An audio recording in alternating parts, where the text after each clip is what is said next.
வணக்கம்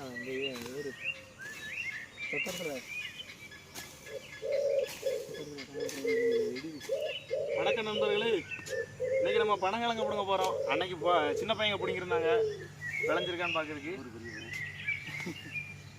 ஏன்னா 4 நாளில் பொங்கல் வருது, எல்லா பக்கமும் கடைகளில் பொங்கல் பிடிக்க எல்லாரும் வர ஆரம்பிச்சிட்டாங்க. அதனால் இந்த 4 நாளைக்குள்ள நம்ம பிடிங்கி காலி பண்ணோம். இங்கே ஒரு குழி, அதில் ஒன்று கிடக்கு. ஆனால் ஒரு குழி யாருக்குன்னா பிடிங்கிட்டோம். நம்ம அதை எப்படி பார்த்தாலும் ஒரு 400 கிழங்கு இருக்கும். இப்போ இந்த குழியை நம்ம பிடுங்க போகிறோம்.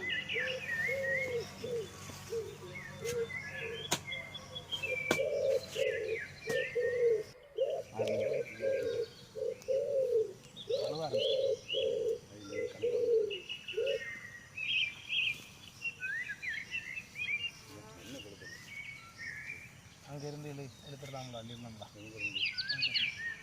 இது மொட்டுக்கொட்டை, இது மொட்டுக்கொட்டை ஓகேங்களா? இதெல்லாம் டவுன் சூப்பராக மக்களே. இவங்க வந்து இங்கே கிழங்கு பிடுங்கட்டு நம்ம அங்கே போய் மஞ்சள் பிடுங்கதே எடுத்துகிட்டு வருவோம்.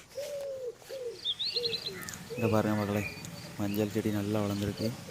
கிட்டத்தட்ட 2-3 அடி கிட்ட வளர்ந்துட்டு. இங்கே பாருங்கள், மஞ்சள் நல்லா விளைஞ்சிருச்சுன்னா இந்த மாதிரி உங்களுக்கு பூ வந்துடும். பூ வந்துட்டுனா கிழங்கு நல்லா விளைஞ்சிட்டுன்னு அர்த்தம்.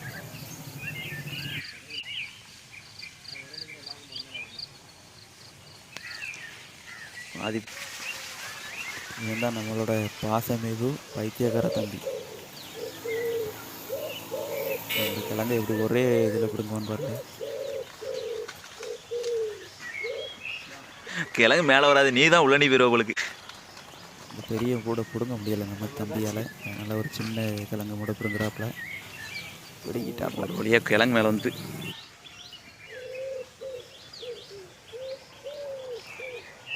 ஈஸியாக பிடிங்கிட்டேன்.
நல்லா இருக்குது.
பார்த்தீங்களா, இதுதான் இந்த கனகாம்பழு.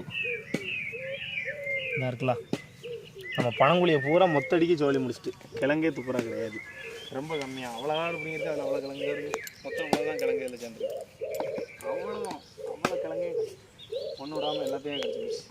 இருக்குல்ல, இது வந்து கணக்கம்புழு இந்த சைஸில் இருந்து இந்த சைஸாக மாறுது. அப்புறமா அந்த வண்டா மாறுது. காண்டாமிருகம் வண்டுமாங்களா, தென்னை மரத்தில் இருக்குங்களா, அதுதான் இது.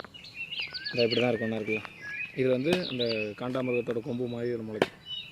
இதுதான் அந்த காண்டாமிருகம் நம்ம உயிரோட இருக்குல்ல.